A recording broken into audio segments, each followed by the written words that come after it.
கோடை சீசனை முன்னிட்டு தொடங்கியுள்ள இந்த மலர் கண்காட்சியில் 7 லட்சம் மலர்களால் பல்வேறு அலங்கார வடிவங்கள் அமைக்கப்பட்டுள்ளன.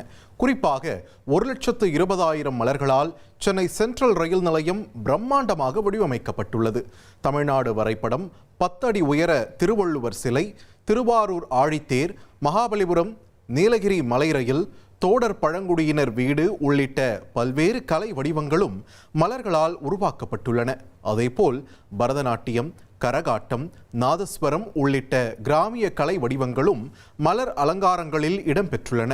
பூங்கா முழுவதும் 50,000 பூந்தொட்டிகளில் 275 வகையான வண்ண மலர்கள் பூத்து குலுங்கி வரும் நிலையில் மலர் கண்காட்சியை காண ஏராளமான சுற்றுலா பயணிகள் அரசு தாவரவியல் பூங்காவில் குவிந்து வருகின்றனர்.